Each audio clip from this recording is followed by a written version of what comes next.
Welcome to Mindful Moments, where Yeah. we like to serve up some brain food in bite-sized portions.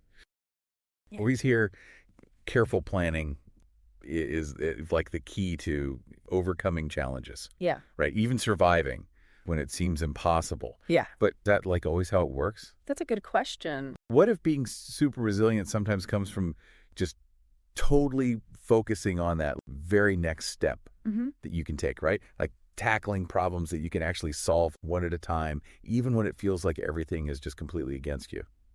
That's a really interesting way to think about it. It makes you kind of rethink how we approach those situations where it seems like there's just no way out. So today, by request, we're going to be looking at the astronaut Mark Watney from the book The Martian by Andy Weir. Right. It's a novel, so it's fiction, and it actually started as a self-published ebook. Yeah. But what's really cool about it is how it explores problem solving and how people can be so tough when things are really, really bad. Yeah. And we won't be talking about any of the fictional sci-fi parts. Yeah. It's going to be more about taking the practical things we can learn from what happens to Watney.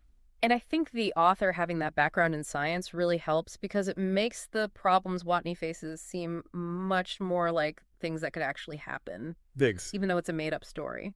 Yeah. So what we're going to do is try and understand how Watney, being stranded on Mars with everything against him, managed to deal with these huge problems by breaking them down into smaller steps that he could actually handle. Right. We're going to look at how resourceful he was, how clever he was, and how important it was that he stayed positive. It's really remarkable. So let's start with the awful situation he found himself in. Okay, so Sol 6 of the mission starts with this log entry. I'm pretty much fucked. Wow. Which instantly tells you how serious things are.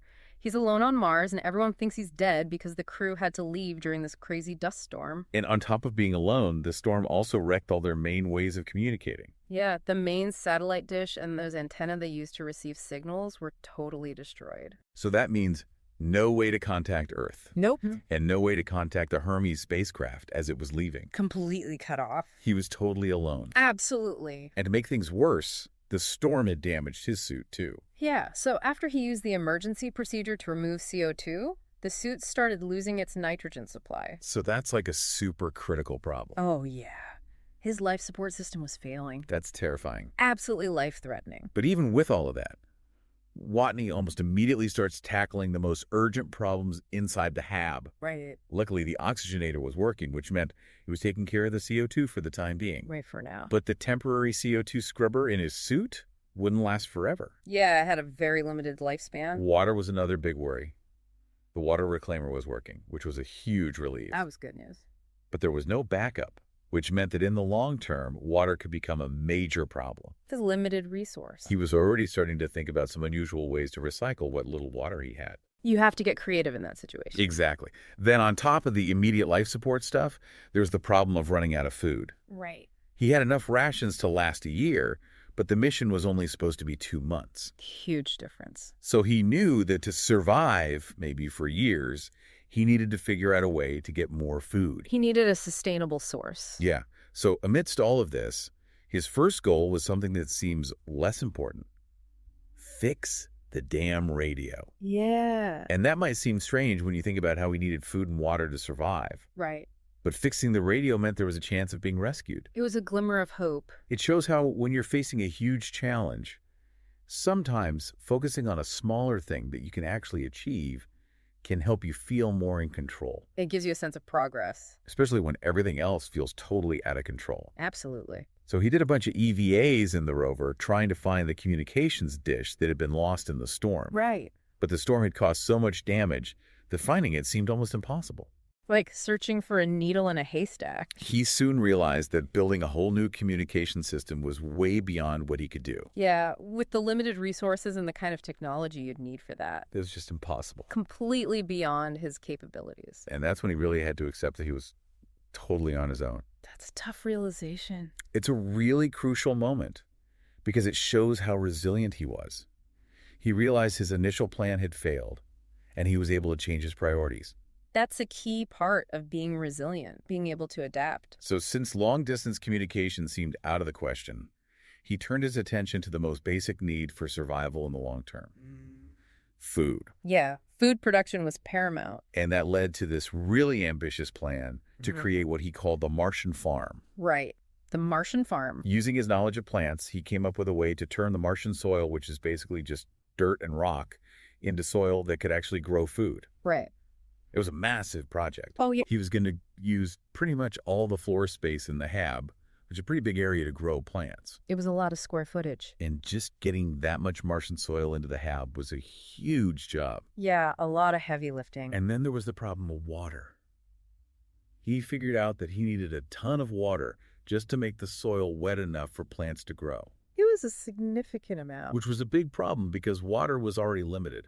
It just shows how everything was connected. Yeah, like solving one problem could make another problem worse. Exactly. Then came the not-so-pleasant but absolutely necessary job of fertilizing the Martian soil. Yeah.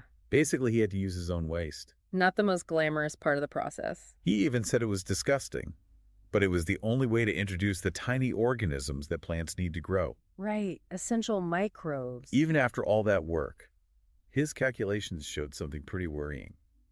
Even with all the space he was using to grow food, it probably wouldn't be enough calories to keep him alive for years. Not enough to be sustainable long term. He needed more resources, especially water. Water was the limiting factor. So to solve the water problem, he came up with this incredibly risky plan. He was going to use the MAV fuel plant to make water. Wow. By breaking down hydrazine, which is a really toxic chemical they use in rocket fuel.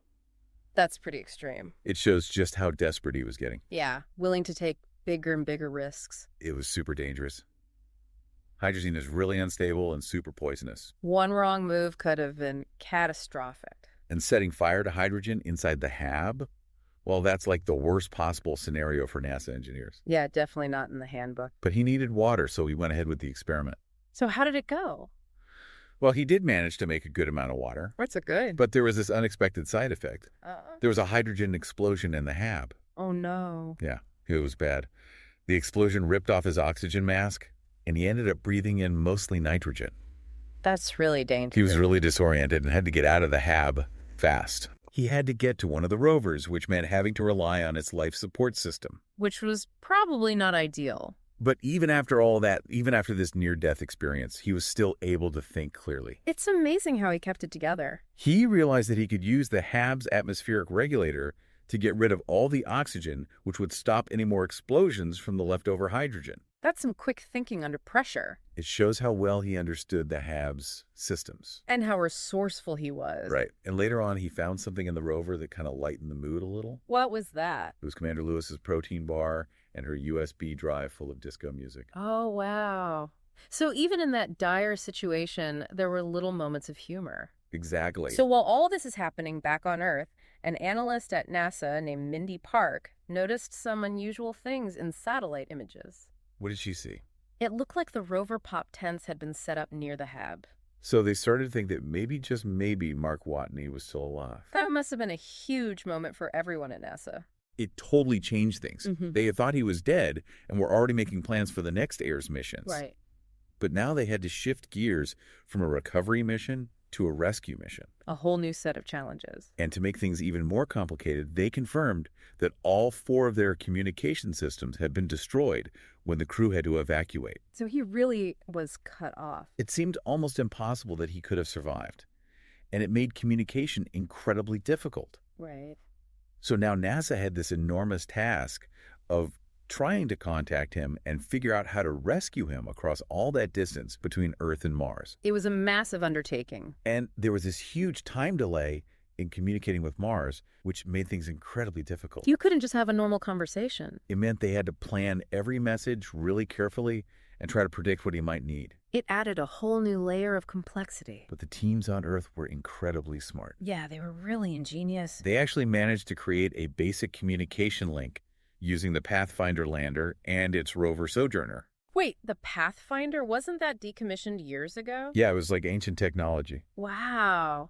That's incredible. They had to send Watney instructions written in ASCII and hexadecimal code. So he basically had to decode messages. Exactly. Huh. And then he had to figure out how to respond using the same code. It sounds incredibly complicated. It was, but it worked. And the team at JPL played a really big part in reprogramming Pathfinder so it could send messages back and forth. That's some serious technical wizardry. After a lot of hard work and a lot of uncertainty, They finally got a message from him. What did it say? It was simple. Just Watney, test. A name. JPL responded, received. That must have been such a relief. It was a huge breakthrough. It showed that humans could actually work together across space to solve even the most impossible problems. It's really inspiring. Now that they could communicate, the big question was how to keep him alive long enough to be rescued. Right, long-term survival became the top priority. The closest chance for rescue was the Eris 4 mission, which was scheduled to land at Schiaparelli Crater. How far away was that? About 3,200 kilometers. That's a really long way. So getting to that MAV became Watney's main goal. It was his only hope. And to survive the trip in the rover, he needed a way to stay warm, which he found in the mission's RTG. The what? The radioisotope thermoelectric generator. Oh. Basically a nuclear battery. So he was going to use nuclear power to stay warm. Pretty much. That's pretty ingenious. He started doing these long trips in the rover around the HAB, which he called serious missions. Serious missions? To see how far the rover could go and how efficient it was. So he was pushing the rover to its limits and probably his own limits too. Definitely. And he even came up with a way to use the MAV fuel plant to make CO2 inside the rover. Why would he need to do that? To keep his potato plants alive during the long journey. Wow, he really thought of everything. Traveling for 50 days in a rover is no joke. It's a really daunting challenge. He had to rely on Pathfinder for navigation and to keep in touch with NASA. It was his lifeline. And there's this one really scary moment when Pathfinder stopped working because of static electricity. Oh no. Yeah, for a while he was completely cut off again. That must have been terrifying. To make the trip even a little bit easier, Watney came up with some really clever ideas. Like what? He built a system to make water using the heat from the RTG and some flexible plastic tubing. Wow. So he was making water out of thin air, basically. Not quite thin air, but pretty close. That's incredible. He also decided to try and make the rover go further by adding more solar panels and even some fuel cells from the HAB. That's really ambitious. Yeah, it was. He had to build special brackets and shelves to attach everything to the rover, and a trailer he was pulling behind it. It's amazing what he was able to accomplish with limited resources. It really is. It shows how humans can adapt and overcome even the most difficult situations. And, you know, if you're interested in hearing more stories like this about people showing incredible resilience and resourcefulness, you should check out this YouTube channel called Mindful Moments. Mindful Moment? It's run by AI, and it analyzes audiobooks to find these really inspiring stories, both real and fictional. I'll definitely have to check that out. Yeah, it's really cool. So anyway, back to Watney. He even modified the trailer to be a little more comfortable, like a makeshift bedroom. So he was trying to make the best of a bad situation? Exactly. But then about halfway through his trip, he ran into a huge problem. What happened? He got caught in a massive Martian dust storm. Oh, no. It was really bad. He could barely see anything, and his solar panels weren't getting much power. That's really dangerous. It was. Then, to make things even worse, the rover rolled over. Rolled over? Yeah, he was driving on a slope, and the dust was so soft that the rover just tipped over. So now he's trapped in a dust storm in a rolled over rover. It doesn't get much worse than that. Sounds hopeless. But you know what his log entry said after the rover rolled? I can't even imagine. Rolled. Fixing now. Wow. He was so calm, he just assessed the damage and started fixing things. It's unbelievable how he stayed so focused under pressure. It really is. Yeah. Finally, after this epic journey across Mars, he made it to the Eris 4 MAV at Schiaparelli Crater. He did it. But his problems weren't over yet. Of course not. To get into orbit with only one person and limited fuel, he had to make the MAV much lighter. So, strip it down. Yeah, he had to get rid of anything that wasn't absolutely essential. Equipment, life support systems, even parts of the outer shell. Wow. Talk about cutting it close. It was incredibly risky. So how did he get off Mars? Major Martinez, who was in orbit on the Hermes spacecraft, actually remotely piloted the MAV for Watney. Remotely piloted from orbit. It was pretty amazing. Yeah. And Watney actually described the modified MAV as basically a convertible. A convertible in space. It shows just how exposed and dangerous the whole launch was. It must have been terrifying. Then to make things even more complicated, the MAV had trouble getting into orbit, and Hermes had to do this really risky maneuver to help. What did they do? They used a makeshift explosive device as a kind of counterthrust. It was crazy, but it worked. In the end, astronaut Beck did an EVA to reach Watney and bring him back to the safety of Hermes. So he was finally rescued? It's an incredible story. It really is. And when you think about everything Watney went through, there's some really important lessons we can learn. Like what? Well, for one thing, it shows that even when you're facing a huge problem, breaking it down into smaller steps can make it seem less overwhelming. Right. And being resourceful, using whatever tools and knowledge you have, can make a big difference. Like how Watney used his botany skills. Exactly. And never underestimate the power of staying positive and being able to laugh even when things seem really bad. That's so important. And of course, being able to adapt to change and come up with new solutions when your old ones don't work is essential. It's all about being flexible and resilient. So when you're facing your own challenges, no matter how big or small, think about this. What's one small step you can take today that might help you overcome that challenge? That's a really good question to ask yourself. We hope you found this exploration of Mark Watney's story insightful and maybe even a little bit inspiring. I know I did. If you enjoyed this and want to hear more deep dives into fascinating topics, make sure to subscribe so you don't miss any future episodes. Don't forget to hit that subscribe button. And if you know someone who might find this interesting, share it with them. Definitely spread the knowledge. And if you want to dive even deeper into the source material, we've included a link where you can buy The Martian. That's a great resource. But no matter what you're listening to or reading, remember to always think critically about the information you're taking in. That's sound advice. We'll see you next time. See you then.